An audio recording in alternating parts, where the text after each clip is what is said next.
The point is not to look at what you didn't have, but look at what you used as the vehicle then. I realized then, back then, that I needed the right room. What's up, everyone? This is Sahil here, and welcome to the Sahil Sehgal Show, where I'm gonna be interviewing some crazy entrepreneurs out there who started from scratch with no experience, resources, and connections, and then later on became unstoppable and dominating figures in their respective businesses. We're gonna dive deep into the mindset of these super successful entrepreneurs to find out how they did it and how you can model it too. It's time to pick their brains and uncover all the strategies and tactics which these entrepreneurs use to scale their businesses from nowhere to multiple 6, 7, and 8 figures. Welcome to the Sahil Sehgal Show.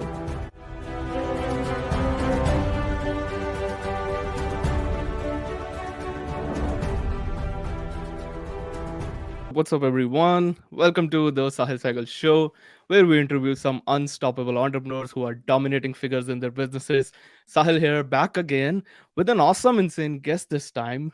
We are going to interview a legend in this entrepreneurial space who has worked with people like Sir Elton John or Elon Musk. He's a coach, a speaker, a podcast host, a brand designer, an author, all in all, a creative disruptor. He has been quoted as the real life Wizard of Oz by Forbes and Entrepreneur Magazine. He is the best selling author with books like BLUEFISHING and Go for Stupid. Without any further ado, let's welcome Steve Sims to our show today. Hey, welcome, Steve. How you doing? I was looking at your intro. There's a whole bunch of people on there that I know, so I'm obviously in good company. You got some good cats in there. Thank you so much. Appreciate that. And your journey is really, really inspiring. And I've been doing this now, Steve Rabbit Hole, and consuming a lot of stuff of yours. And I must say, you're doing things differently, man. Like literally, I've heard so many stories on other podcasts that you were been talking about. I want to know, for the people who are living under the rock who don't know about you yet, when and how you were bitten by this entrepreneurial bug. Wow. When and where? I suppose at birth. I think entrepreneurs, we're different. And the trouble is the bad ones, the bad entrepreneurs out there try to fit in. And when you realize that you were never meant to, you're different, you're taller, bigger, wider, louder, whatever. You're different to everybody else. Once you realize that, that's when you step into your unicorn. So I grew up very curious. And quite simply, getting into trouble and going down the wrong ways because I was a case of, well, why can't we do that? And why does it have to be done like that? And of course, you're in school where the answer only is one and it fits in a box. And if you have any other answer, if you go, well, hang on a minute, I understand the answer you're trying to get me to give you is box number A, but have you thought if you redirect this and they don't want to accept it? So school, education, work, tax, banking, government, there's a lot of things that love to work on a structure that was created 50 years ago. As entrepreneurs, we create something 10 minutes ago and then we fix it again in 10 minutes and then we alter it in another 10 minutes and then we franchise it and scale it in another 10. We don't sit still. So I think I was constantly getting in trouble because I was that curious kid. But also, sadly, I didn't have any direction. I didn't have podcasts. I didn't have Instagram to show me how inadequate my life was. I didn't have any of those things. Now, I can guarantee you, and it's always hard to do that, but I am doing it now. I guarantee you, everyone listening to this podcast is not a settler. Everyone here is slightly aggravated. Everyone here wants that little tip, trick, tactic to give them that unfair advantage. And we didn't have that when I was growing up. So I'm really thrilled. So my hat off to you that you're doing that. But the whole point of podcasts, YouTube, reels, whatever, is to capture and consume as much information as possible to give you that advantage to take your curiosity to impact. That's beautiful, man. And yeah, you said it right. Like you have been doing it from long decades. Obviously, there was no social media at that time, no Instagram thing and all that stuff. How did you do that? Like prior to social media, how was it looking like it before the social media? So how old are you? I'm 31. 31. All right. So, you still had part of your life without social media. Yep. Social media isn't the answer. And a lot of people turn around and go, oh, how did you do this before YouTube? How did you do this before ChatGPT? There's a book, and I'm sure you've heard of it, although not everyone's read it, Think and Grow Rich. Of course. Okay. It's a very, very famous book. It's set back way in the days when they were talking about newspapers and radio being the latest technology. And it's kind of a slow book. But what it does teach you is that we are constantly disrupted. We are constantly distracted. Now, you can turn around and go, hey, what was it like before social media? Well, before social media, we had post, and we had, there was a lot of drop posting going on and mail marketing. So there's always been different vehicles. At the moment, we're all sitting here going, oh my God, how's ChatGPT? And you've got people that couldn't write an email, but all of a sudden they're writing an entire freaking article on their social pages, and they've just become Hemingway. The point is not to look at what you didn't have, but look at what you used as the vehicle then. I realized back then, that I needed the right room. I needed people to surround me that was supportive, that was challenging. I didn't want cheerleaders. I didn't want people going, oh, Steve, you're wonderful. I wanted people going, well, hang on a minute. Why are you doing that? Have you not thought of this? I wanted people pushing me. I wanted people challenging me. I wanted people helping me to grow. And then once I'm where I am, I want to return and go, well, hang on, how can I get you where you were? And you play the ladder game. That's what I realized. Back then, great things happen when you're in great rooms. Now, you can do that with social. You can also not do it with social. You can completely miss the boat. I said to someone the other day, we run a media company, and I said, oh, Threads. Yeah. Do you have your username on Threads? And the guy was like, no. And I was like, why not? And he was like, oh, it's got to be a fad. What if it's not? What if it's not? What if someone takes your username and in 3 years' time, you're stuck with the real whatever, or I am, because you were such an idiot not to grab your real estate back then. And here's the point. It's free of charge. As long as social media is free, you don't have an excuse not to jump on every single one. Now, trust me, I jumped on Triller. I jumped on Parler. I've jumped on MeWe. I've been on a ton of social medias that don't even exist now. But I always grab my real estate because you never know. And all those people out there that go, oh, no, it's not for me. Well, look, TikTok started off as dancing little girls. Now it's the #1 platform for major companies to show movie premieres and trailers and things like that. Facebook started off as a college campus app, Now look at it. Before social, we had different distractions. We've now got social. We've now got AI. Don't put a name to it. Just recognize that it's a different distraction. But every single thing that comes up, understand this is a way of developing my room.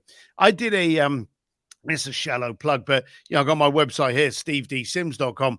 We've got a room called Sims Distillery where we actually create and get everyone to do things differently. You said before that I don't do things like other people. Well, that's because I don't know how to do them.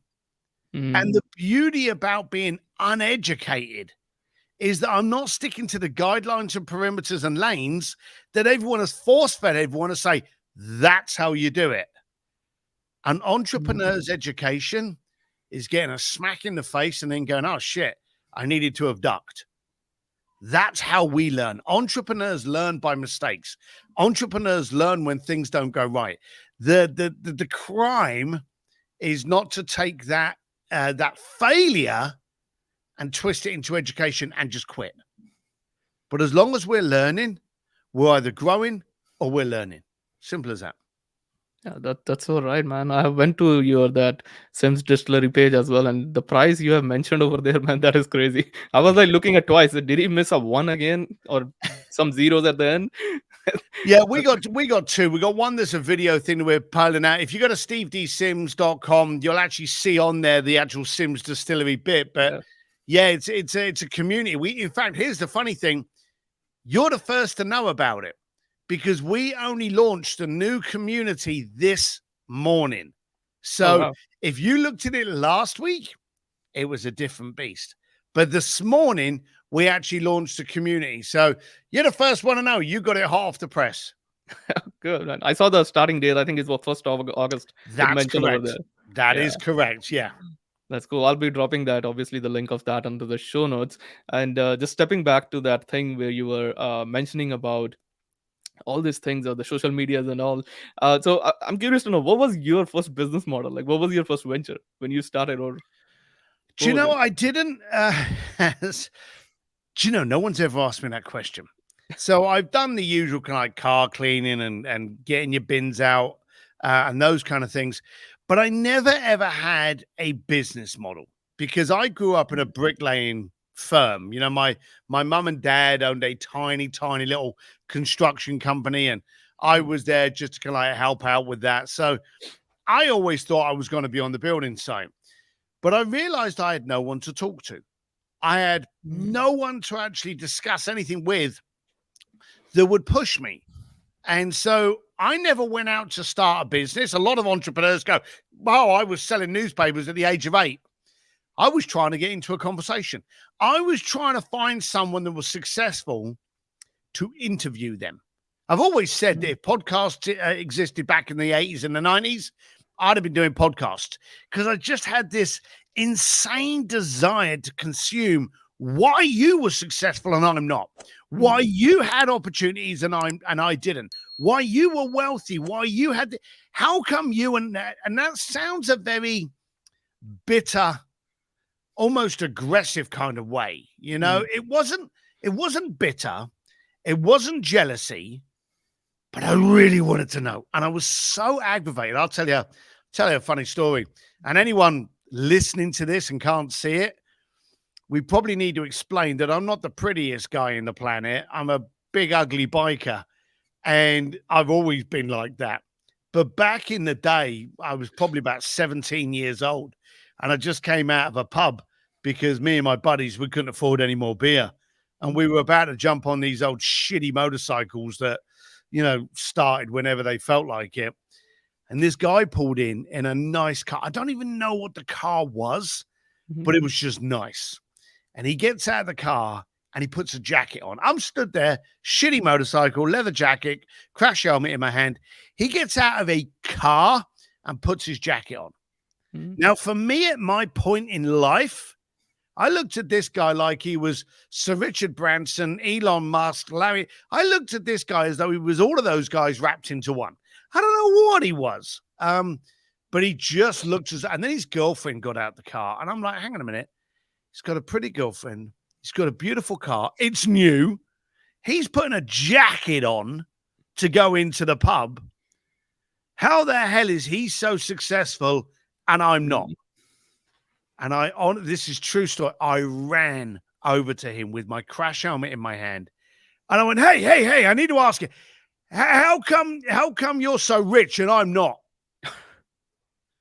Now, as you'll appreciate, this guy jumped in his car and almost drag stripped out of that car park.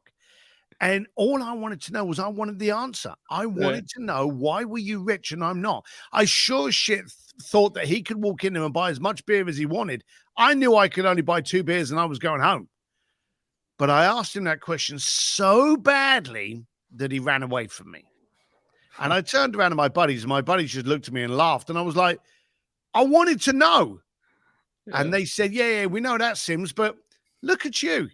You've just gone running at the guy with a crash helmet in your hand. You just scared the shit out of him. He's probably going to go straight home and order a pizza. He's going to be terrified to leave the house for a month.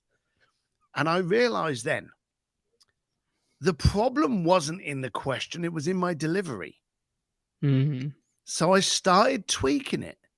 And literally, even today, I went through, how come you're rich and I'm not? Then I was like, how come you're wealthy and I'm not? That didn't get me Mm. the answers. But a good question to ask people is, hey, how do you see success? Or what does success mean to you? Because if I say to you, how rich are you? You think of a number. Yeah. If I say to you how wealthy of you, you start thinking of your lifestyle and your family. If I start talking to you about success, it's your mindset, it's your Right. positioning, it's your value. What do you see value in? You see, Mm. poor people, and here's where I get cancelled. Poor people look at dollar signs. Mm. Affluent people look at value. How much Mm. value is in that? And if the value exceeds the dollar amount, that works. But a poor person will go, well, how much? I can't afford that. They won't look at it and go, I can't afford not to. They will Mm. just look at the dollar sign. So it's a different mentality. So I've now fortunately had conversations with everyone from Elon Musk to the Pope. And I ask that question. Hey, what does success mean to you? You know, Mm. if you were to curate your own success, what would it look like?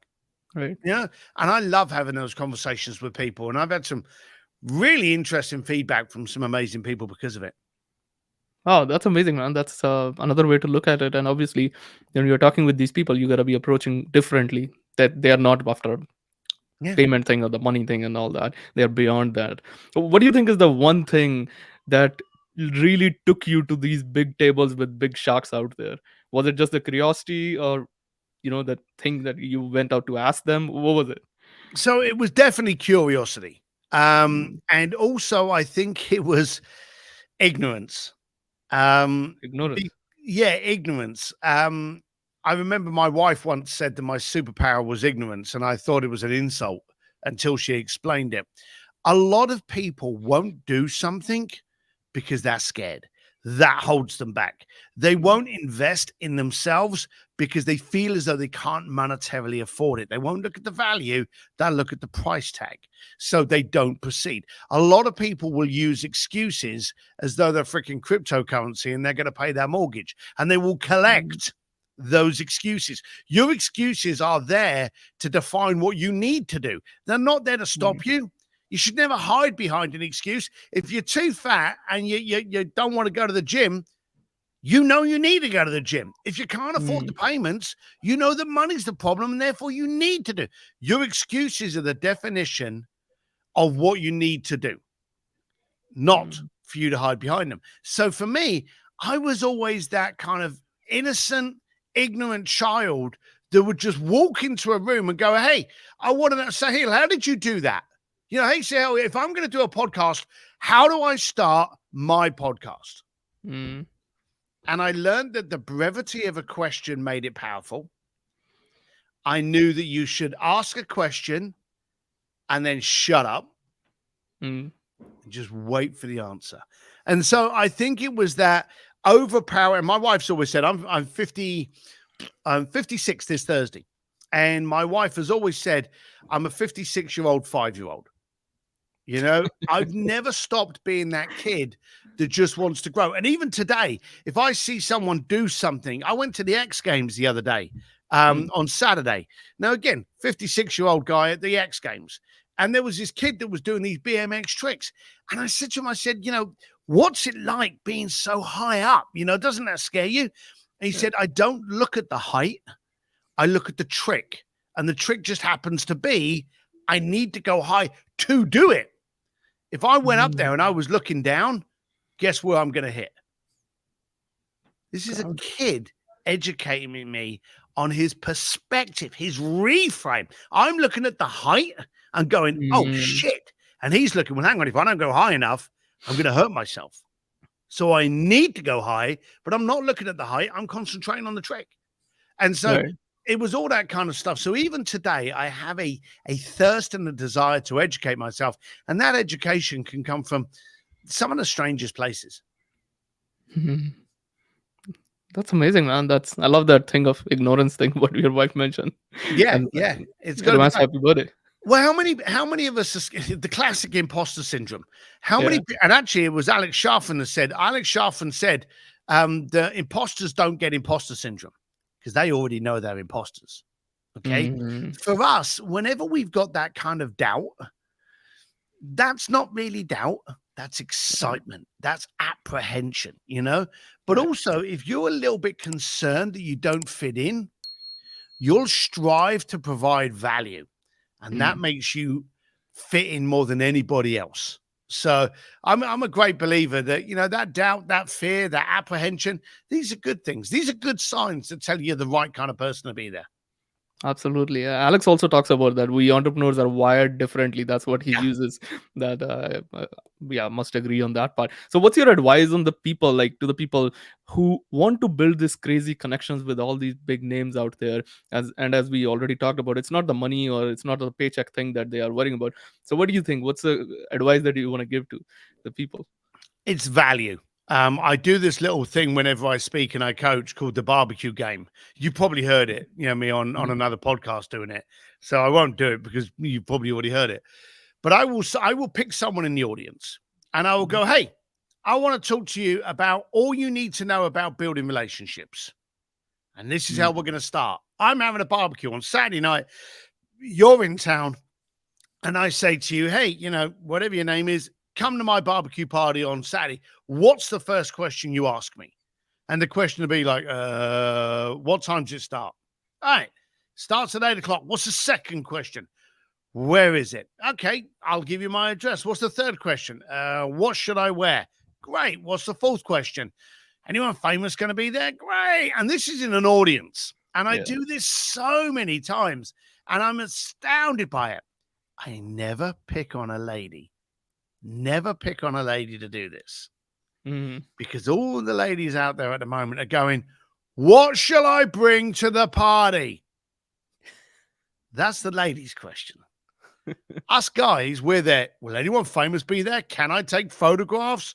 Can I bring a mate? And I had Mm. this guy recently. I did a gig in Venice, Italy.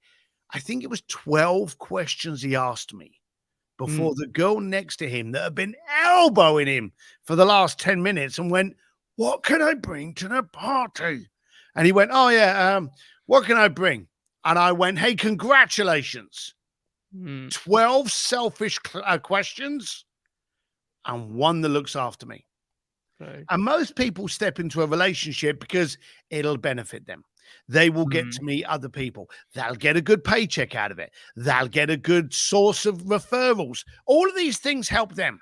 Mhm. But every time you walk into a relationship, you've got to walk in and go, hey, Sahil, thank you for having me in your circle.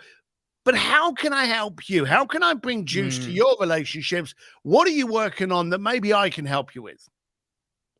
Beautiful. Now, every relationship needs to be that. So I need you all out there at the moment and ask yourself, every relationship you have, are you bringing anything to the table? If not, Right. step up your game. But that's why I have the relationships I have. Everyone I've ever met, Mhm. they already know I need something. Yeah. They already know that they are maybe richer, more successful, more well known. They already know they've got that. And they're looking at me Mm. going, what does he want? So when I turn up on my first conversation and I bring some value and Yeah. I go, hey, I know you're working on this. I've actually got this. Would it help if I got you on this podcast to talk about it? And they're like, whoa, I've only just met you and you're helping me out. Right. Thank you. That's how you do it. What can you bring to the party? That's right on, man. I really love that. And a lot of time we just being hesitated to say that, or we are looking for the right question to ask or right thing. Now you gave me, man. I'm gonna use this a lot. That's Do it, beautiful. You please. gave It'll me. make a better planet that I'll be happy to live in. Absolutely, man. And while you were doing this, I'm having this follow up question coming in the mind. While you were doing all the reaching out to all the people, I'm sure you got some no's as well. So which ones were more at that time? Like you got more yeses, more no's, or how did you deal with that? So I worked for an insurance company once, Mm. and they would give you a sheet of paper, and you start at 6 o'clock at night, and you finished at like 9 o'clock at night, and you would just phone people and disturb them during their dinner and go, "Hey, how are you? My name's Steve Sims. I'm with such and such life company, and have you ever thought of the impact if your partner was?" And you'd just go into this spiel, Yeah. and most people will be like, "I'm having my dinner," slam the phone down. Mm. Now, the insurance company gave me a piece of paper, and on that piece of paper, who I was calling, what time I called them. I'd have to fill it in. What time I called them, the response.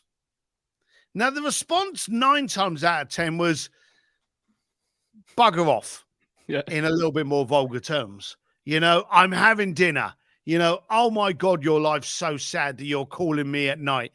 I would get so many insults. And I remember the first week when I would do my form, and you had to put it in every night. Every night I would look at the form, and at the bottom, you had to say how many phone calls you had done, how many appointments you had got. Mm. And it would always be like 98 phone calls, 3 appointments. So when you've got those kind of numbers, what are you focusing on? You're focusing on the fact that 98 people told you to go screw yourself.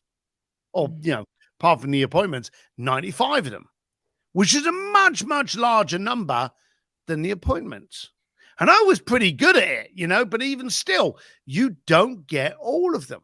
So then the following week, and I'd had that for a whole week, and every week I'm going home and I'm thinking, I made 100 phone calls and I got 5 appointments, and that's celebrating, but it's really bad, 5%.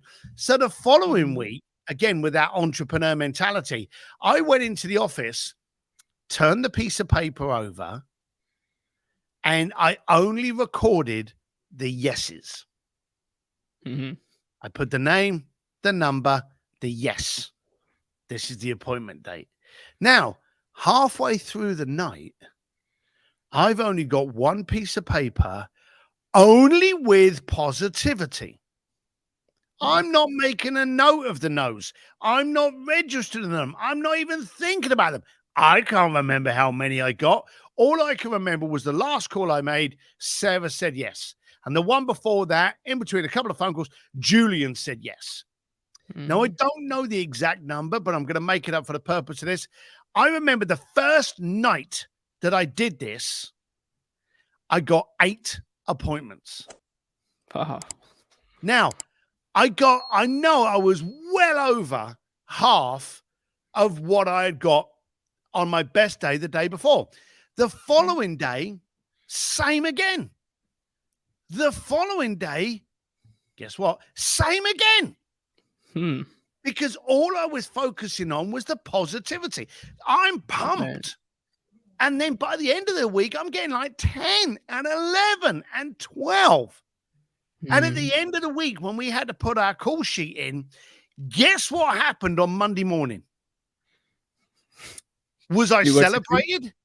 Did everyone rejoice because I was making it? You're going to love this bit.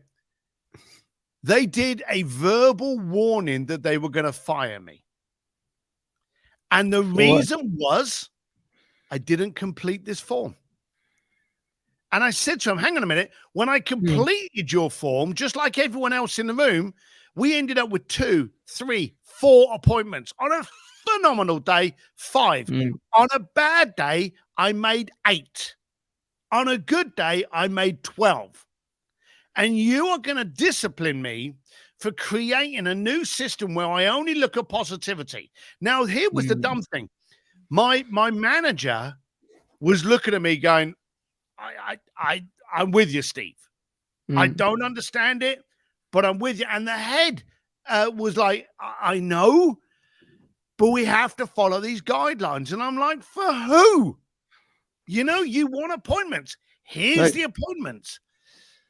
But sometimes change is seen as a problem. And as entrepreneurs, we change things. How much shit did Elon get for purchasing Twitter? How much? Exactly. Now Twitter's going to be called X. How many people are like moaning about? People don't like to change things, but the leaders of the planet, that's all they do. They change and they disrupt. And that's what I was doing. In the end, believe it or not, I got fired from my job. I was the top salesperson. I'm not joking.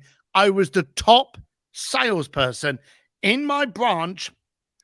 Sorry, not in my branch, in my area. And there were other branches in there.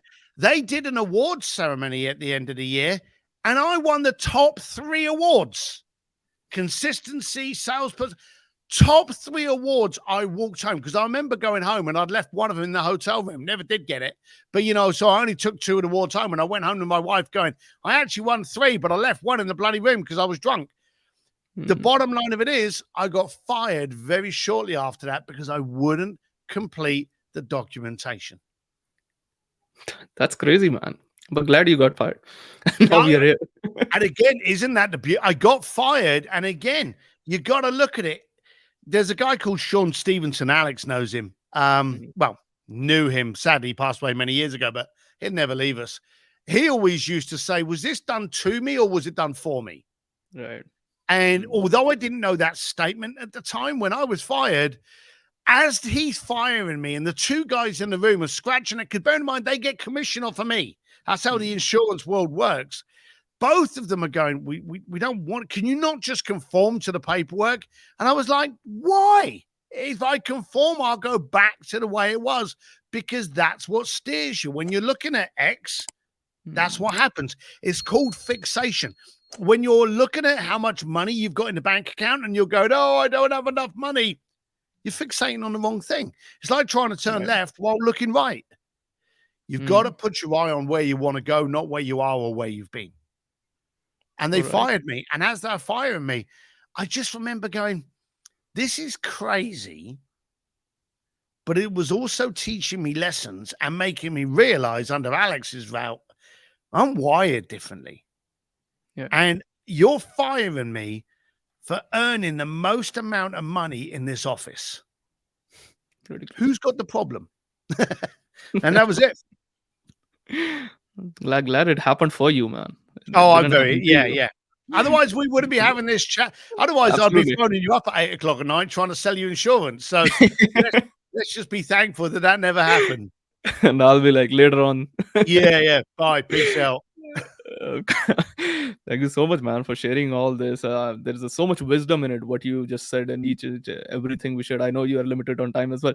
So I just want to ask, what is the last advice you want to share with our listeners, and also where they can find more information or learn more about you? Well, we've already done that plug. Steve D. Sims, D for Dashing and only 1 M in Sims. Steve D. Sims. You can find out about my book. You can find out about Sims Distillery, my community, all on there. And the last piece of advice, don't chase perfection. Get going and then get good. That's all I can tell you. Just relish in the education. If it's a failure, if it's a mistake, if you lose all your cash, look for the education in it and it won't happen again. Absolutely, that's right on. That's gold, not the gold and diamond nugget out there. So people who are watching or listening to us, you got the right advice from the man himself, Steve D. Sims. So we're gonna be ending up this episode. Gonna be coming up with another episode very soon. Till then, stay tuned. Bye. Take care, everyone.